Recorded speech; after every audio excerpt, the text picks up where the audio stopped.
We'll be here every Monday and Friday through April. Same place, same time. I think you will find tonight a very practical message. But to understand it, we must go back and see if we really believe the same thing. I make the claim that the eternal body of man is the imagination, and that is God Himself, the one we speak of in Scripture as Jesus Christ. Now we are told in Scripture to examine ourselves to see whether we are holding to the faith. Test yourselves, said Paul. Do you not realize that Jesus Christ is in you? Unless, of course, you fail to meet the test. Now, you've just had the test, and you alone can judge whether you failed or not. For you heard the word Jesus Christ. You heard the word God. Now, if it conveyed the sense of an existence something outside of man, you failed the test. If when you hear the word God, or the word Jesus, or the word Christ, the word Lord, and the mind jumps to something outside of you, outside of man, you failed the test. Now we are told, by Him all things were made, and without Him was not anything made that was made. And that, I tell you, is your own wonderful human imagination. That what is now proved in the world was once only imagined. But this is the greatest of all secrets, the secret of imagining. Something that you and I and everyone in the world should strive to understand. For the secret of imagining is the greatest of all problems, to the solution of which everyone should aspire. For supreme power, supreme wisdom, supreme delight lies in the solution of this mystery. When you actually discover it, you discover God. You're finding the creative power of the universe. And when you find Him, He is your own wonderful human imagination. We can only really scratch the surface of this mystery. One, imagination, it seems, will do little for our wish until we have imagined the wish fulfilled. As Shakespeare said, it hath been taught us from the primal state that that which is was wished until it were. So you and I want something, and we define our objective, how to realize it. If this power is within us, then we are the operant power. We do not seek anyone on the outside. It's simply within us. Well, how do I operate? If I could put it in this simple little phrase, the subjective appropriation of the objective hope is the way to success. It's imagining as if it were true. What would the feeling be like if it were true? So I start from the feeling of the wish fulfilled. I must begin by feeling that I have already arrived. I have already achieved my goal. And catch the mood that would be mine if it were true. And then wear that mood. If I wear that mood as if it were true, I'll realize it in my world. A friend of mine who was here tonight, she thought that she had failed this past November in her visit to Pittsburgh. friends of hers that she knew well, and they were a little bit down because of the seeming recession. One friend had worked for 27 years at Jones and Loughlin, one of the great big steel firms of our country. In the months of September and October, they let out 4,000 workers. He had to put in 3 years and 2 months to complete a 30-year service with the firm. After 30 years, he could retire at a very good, I would say, retirement fund. But he also had 6 more years to go for his Social Security. And they let out 4,000. And then it was rumored in the plant that they're going to close that plant. She reminded him of the use of imagination, which he had used with him successfully in her previous visit to Pittsburgh. Well, he laughed it off. Those things would have happened anyway. She reminded him of 6 distinct requests on his part that he thought he could not realize. Every one came to pass, as she reminded him. And then she took a vision of mine and explained it to him. She said, "You know what I told you the last time? That Neville had a vision." Well, the Bible tells us that the depth of our own being speaks to us through the medium of dreams and vision. So here in this dream of mine, call it a dream if you will, it was just as real as this, I was taken in spirit into an enormous mansion. And here 3 generations were present, but one was invisible, and that was the grandfather. The father was explaining to his children the secret of his own father's success. So there was the grandfather now departed from the world, leaving behind him an enormous fortune for the benefit of his son and then his grandchildren. And so the father said to the children, grandfather used to say, while standing on an empty lot, "I remember when this was an empty lot."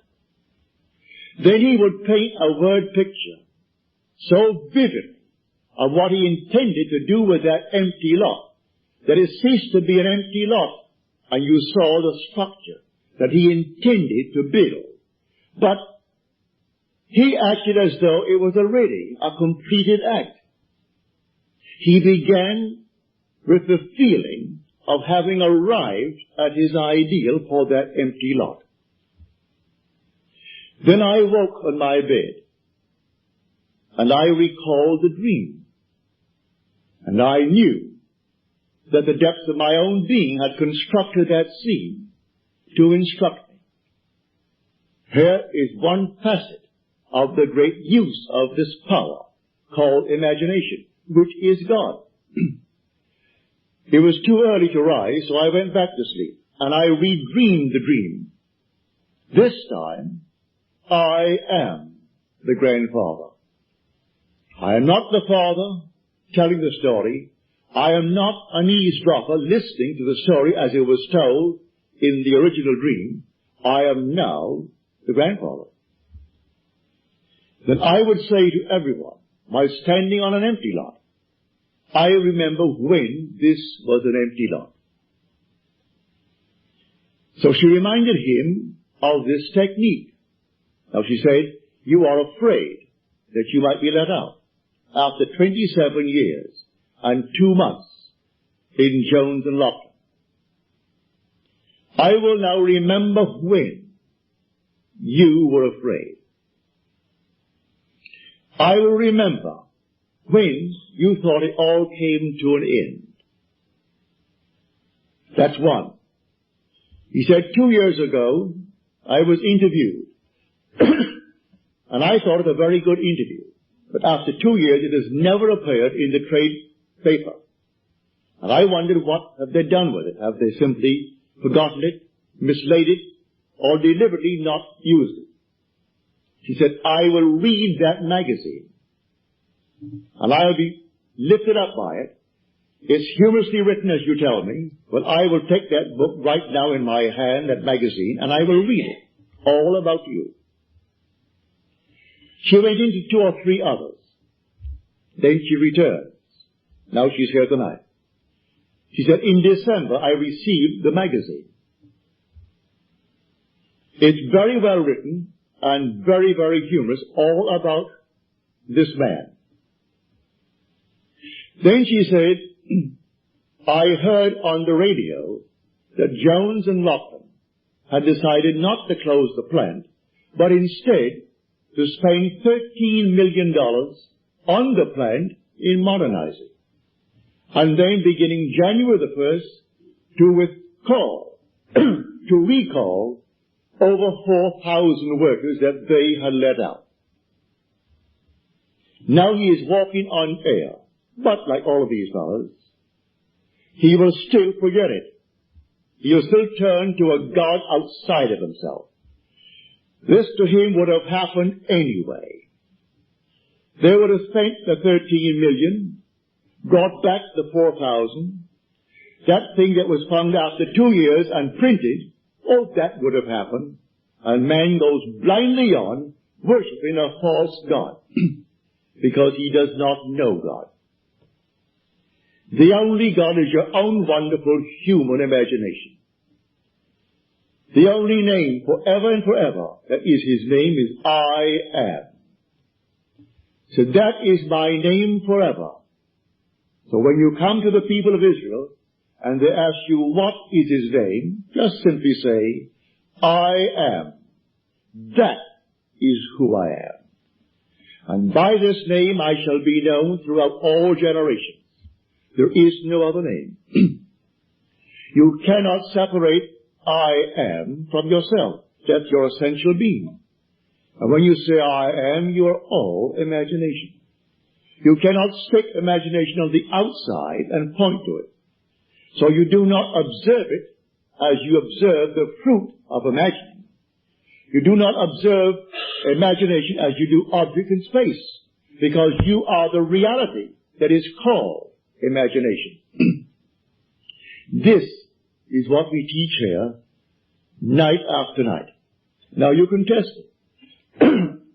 What would the feeling be like if it were true that I am now the man that I would like to be? What would the feeling be like? Catch the mood. For the mood determines the fortunes of people rather than the fortunes determine the mood. Man puts it just the opposite.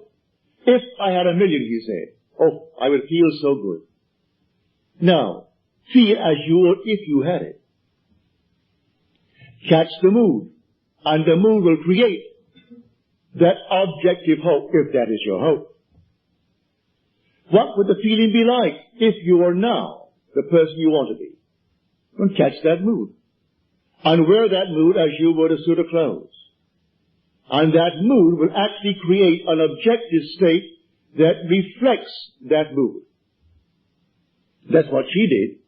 She put herself into a mood, actually feeling that she was reading a story of her friend.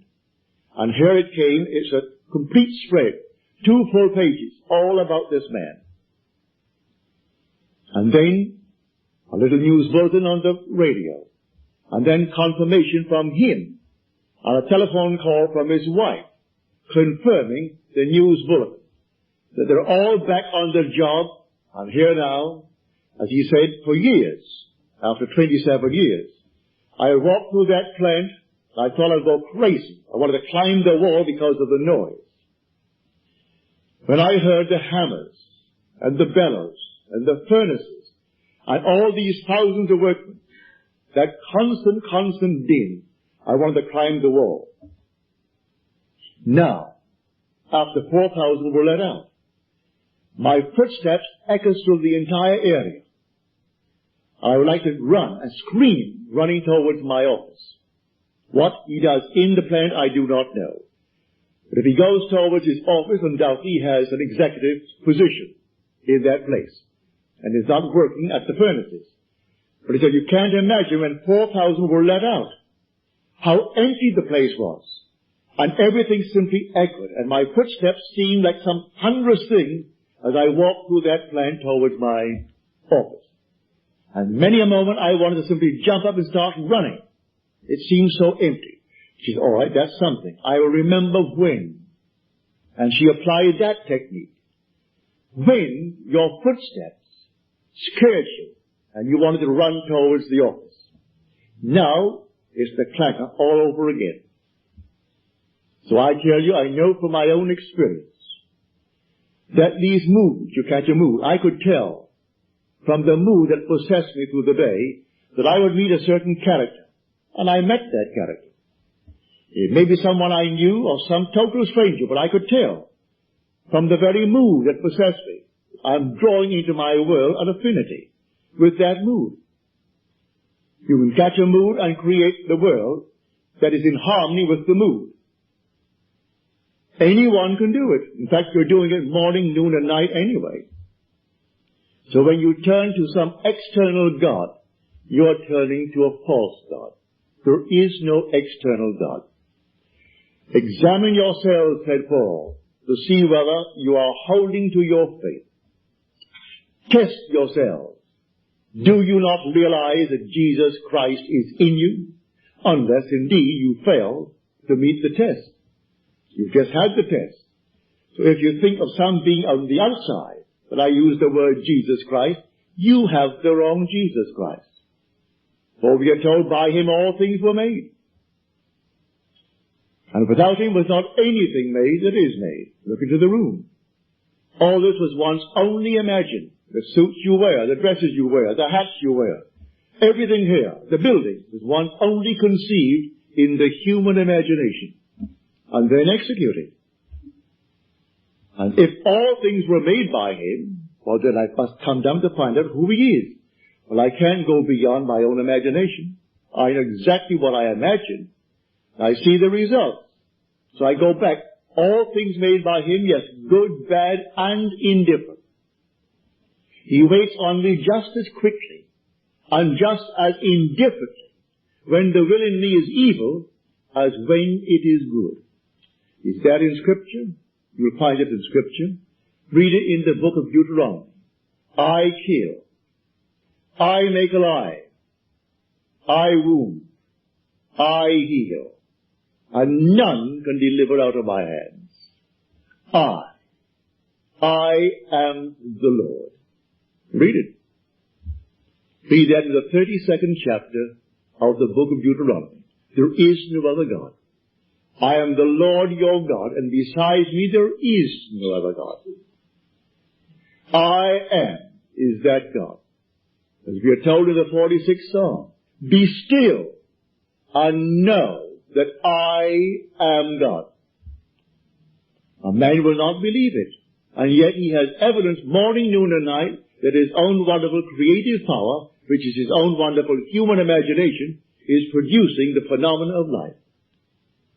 He sees it all around him, but he shuns it away. It's easier for him to genuflect before some little thing made by the human hand.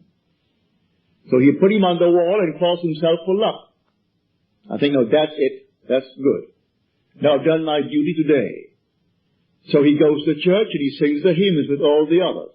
And you think, no, I've done my duty, and give generously to the church. Perfectly all right. If you get any pleasure out of it, do it. But that's not serving the true God. If you want a social gathering, certainly go to church. Go to the coffee breaks following the service and ask 1% of those who come out of service, what was the text today? And he will look at you with some vacant look. What? What was the text? What did he say? What was the theme of his subject today? They don't know. But it's a place to go on certain days of the year, especially on Christmas, on Easter, and days of that nature. Others make it a point to go once a week. They think they're doing God a favor. You're walking with God morning, noon, and night. You take him to bed with you, because your essential being is God. And there is no other God. Were he not within you, you couldn't even breathe. Your breath is God. Every child born of woman is God incarnate. If man only knew that, there could be no war in the world. Killing man is killing God. For every child born of woman is the incarnation of God.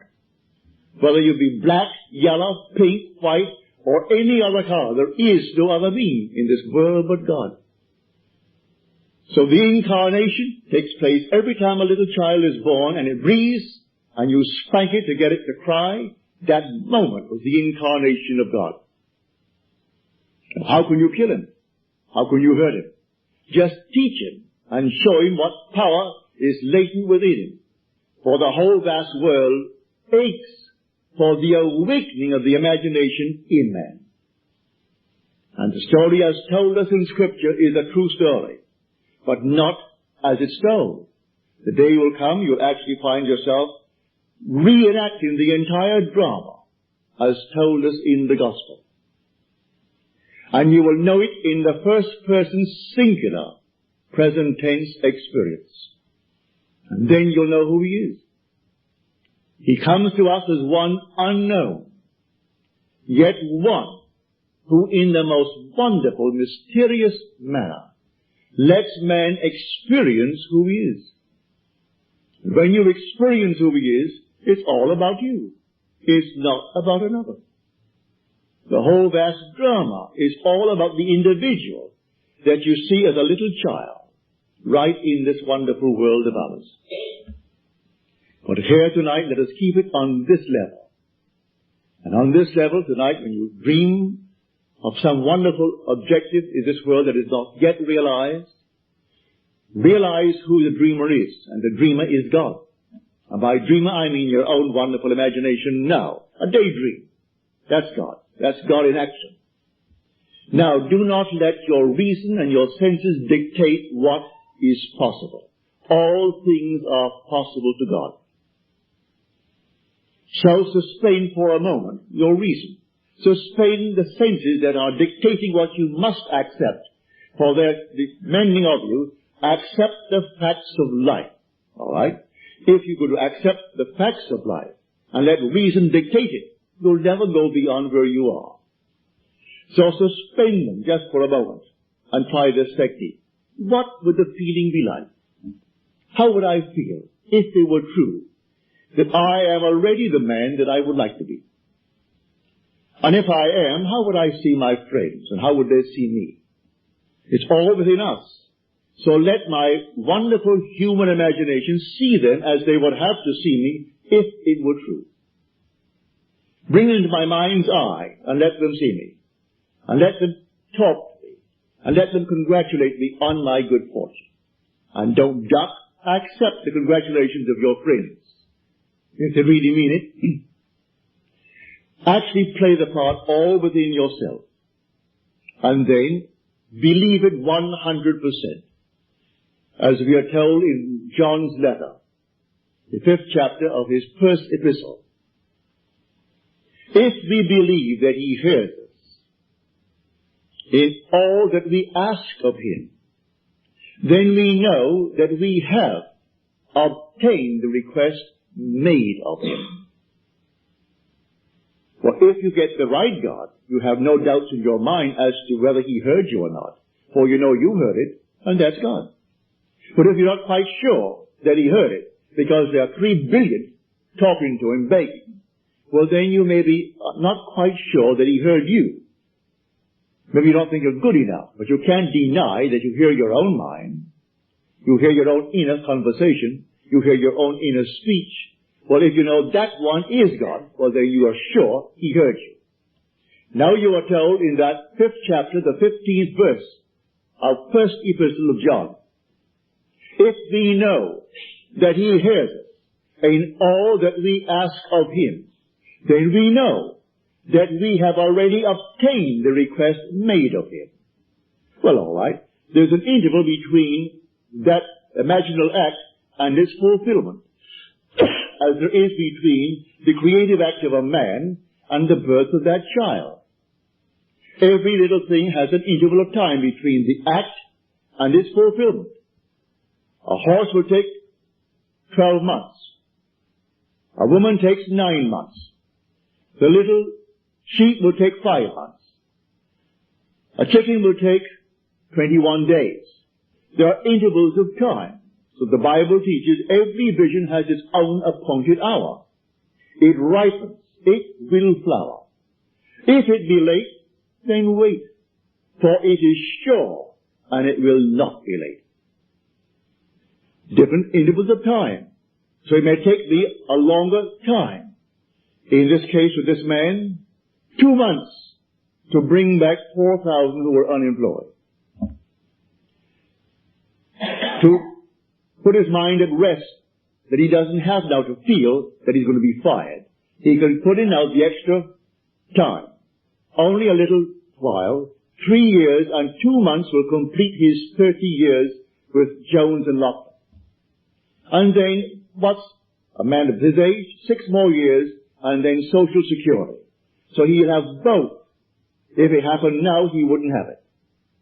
He would be cut on Social Security, and he would be let out without a good retirement fund. So she goes back, and she reminds him that it happened before. He couldn't afford the roof for the house. And she said, I will see the roof on the house. I remember when it needed a roof. And so she told him, I recall telling you, I remember when it needed it. So soon after something happened in his work, he got the money and the roof is on. The wife wanted an organ. Couldn't afford the organ. All right. She said, I remember when you didn't have one. She has the organ. And she took one after the other. Of all these things, he's still, with all the evidence in the world, he is still working on some outside God. He thinks he's doing the wrong thing. He feels that if perchance that man is simply a devil incarnate, and he's taken me from my real God, which means something external to himself, that he fashions out of his own mind, and fashions with his hand, because all these little nonsenses that we buy, and stick them up as holy objects. First of all, no artist really ever designed them. It's an offense to speak of an artist when you see these horrible monstrosities that we buy and stick around the place and call them religious objects. So, find who he is. He is the living God. He is not a dead God. You want to read the 115th Psalm about the kind of gods that men worship. The whole psalm is devoted to the false god that the whole vast world worships. He has eyes, but he sees not. Ears, and he hears not. Feet, and he walks not. Hands, and he touches not. Just a dead thing made by human hands, when the living God is within man as his own wonderful human imagination. So I tell you that all that you behold, though it appears without, it is within, in your own wonderful human imagination, of which this world of mortality is but a shadow. All things exist in the human imagination. And everything you see as an objective reality was produced by imagining. Think of one thing. Just think of one thing that would simply deny it. You can't think of one thing. So you go to the moon. You first had to imagine. Had to imagine everything concerning the machine that took you to the moon. Everything in the world first has to be imagined and then executed. All right. The intelligence to do it will come, but you take the blueprint first and conceive it and dwell in it as though it were true. And no power on earth can stop it from becoming so. Your visions will clarify itself. At night, it's a different kind of a night. Your days are different. You see people different. You can't walk by any man and not see him God incarnate. Can't do it. Even if he has the most horrible background. And he says simply, well, a murderer. And it's proven that he is. You still see God incarnate. But so sound asleep, the poor thing doesn't know. If you can only just get to it and show him that he really is God incarnate. And the one he thought he killed, he's been restored to life. Not to the senses of man, but he is restored in a world just like this. Terrestrial, just like this. About his business, he continues his work. until he too awakens from this dream of life. But all will awaken eventually. But why not start now? Start now to tell man who he really is. God and man are one. Man is all imagination, and God is man, and exists in us and we in him. The eternal body of man is the imagination, and that is God himself. Nothing but God in the universe. All God. And eventually, you and I will awake, because God is one, not two. You and I are one. Without loss of identity. That's one of the strangest mysteries in the world. Without loss of identity, we are one. I know that from my own personal experience. We are one. And yet, I am individualized. And you are individualized. And we tend forever and forever toward ever greater and greater individualization. And yet, we are one. And I will bring that out to the best of my ability as we proceed with these series of lectures. You will hear it.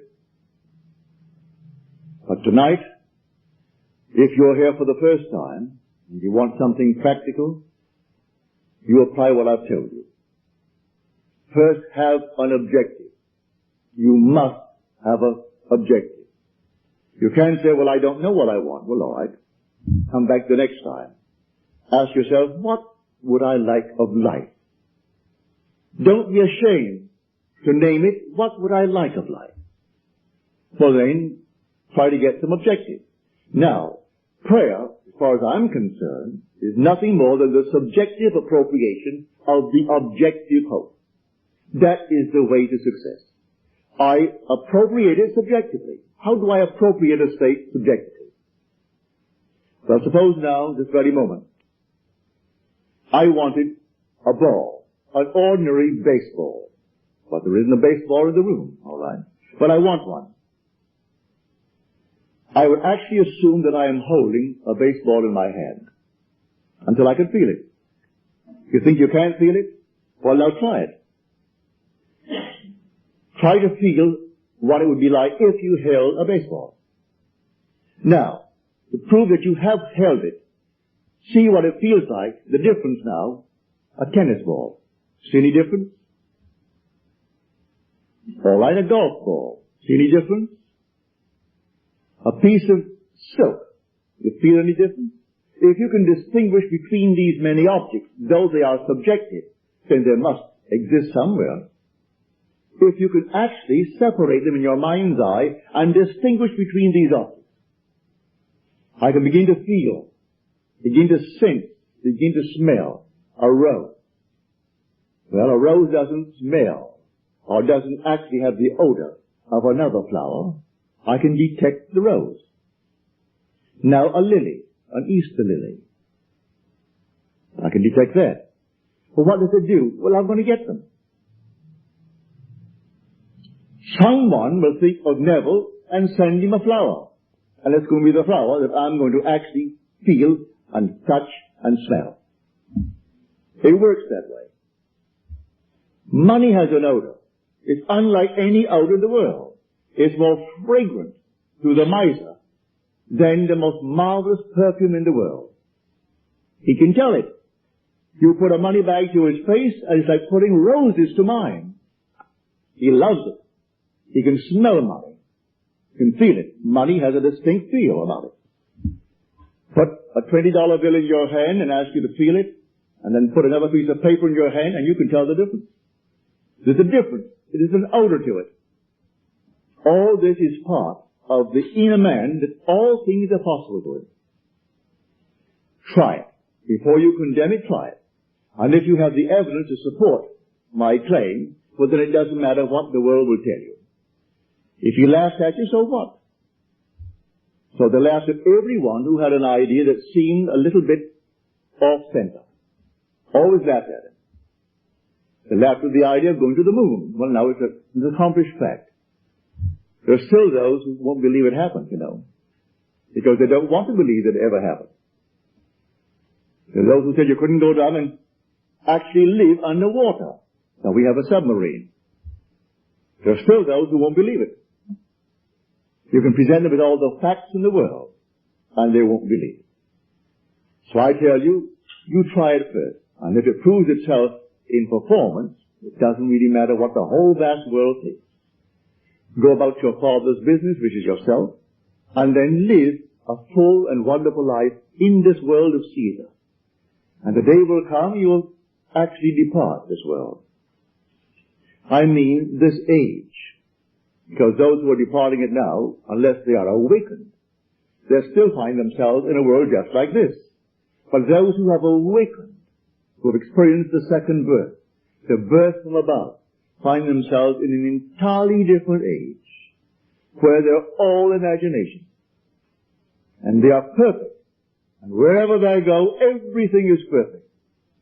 They don't have to raise a finger to make anything perfect, because they're perfect. All things must conform to them, for they're perfect. That's heaven. So heaven is not an area, it's not a realm, it's a body. And when that body is awakened within you, which is the wonderful human imagination completely awake, then wherever you go clothed in that body that is completely awake, everything is perfect. If you found yourself in a forest of dead trees that all burst into foliage, in the desert it would all bloom like the rose, because you are there. No blind man, deaf man, no handicapped man could stand in your presence. He would be instantly transformed into a perfect man because you are perfect. That's heaven. It's harmony. So it's not a place where you're going to go, pearly streets and all that nonsense. No. It's just simply you in a world that is perfect because you are perfect. And the day will come you will awaken that body where it's in you now. That body is in you, but it's sound asleep. And one day you will experience the resurrection. And you'll know the mystery of the resurrection. When you rise, and you rise within yourself. For the grave in which Christ is buried, if the Lord is buried, is your own skull. That's where he is buried. And in that tomb, where he is buried one day, he will awake. And he will come out of that tomb. And it's you who comes out of the tomb. And you'll know who you are. He is buried in every child in the world. This universal being. And yet one. Billions of us, and yet only one Lord. And that one Lord, in his fullness, is buried in you, individually. And when you awaken, you are he. So tonight take a go. Make it a lovely go. Either for yourself or for another. Any time that you exercise your imagination lovingly on behalf of another, you're mediating God to that other. So, bring a friend before your mind's eye. Represent him to yourself as the man or the woman that you would like them to be. And don't tell them, ask for no praise, just assume that they're talking to you and telling you the most marvelous news about themselves. And you congratulate them on that good news. And go your own way. Believe in the reality of that imaginal act. It may happen tomorrow. It may happen the day after, or a week later, or a month later. It has its own appointed hour, and it is ripening, and it's going to flower. So don't be concerned. Leave it alone. And it will come to pass. So this is what I mean by feeling is the secret. I catch the mood, the feeling that would be mine if I were what I want to be. I don't have to touch something. I can if I want to. But it's the mood I'm speaking of. What would the feeling be like if she were well? If she were this? And then you catch it, just as though it is true. You always go to the end, and the end is where you begin. We're always imagining ahead of our evidence. So go to the end. And feel the end. And then, dwell in that end, even though reason denies it and your senses deny it. You turn your back upon the doubters. That is your senses and what reason dictates. That's the hell or the devil or Satan in the world. That's the doubter. So you turn your back upon it. And then you walk as though things were as you want them to be. And living in that assumption, it slowly hardens into fact. Even though at the moment of the assumption it was denied by reason, an assumption, though false, if persisted in, will harden into fact. So you learn to assume and learn to persist in the assumption, and it will come to pass. Now let us go into the silence, after which we'll have questions.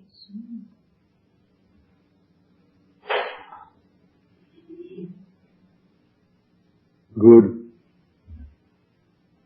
Well, I hope you got a good mood. It'll work. Now, are there any questions, please?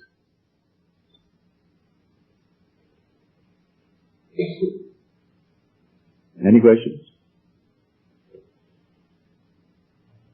Yes, sir.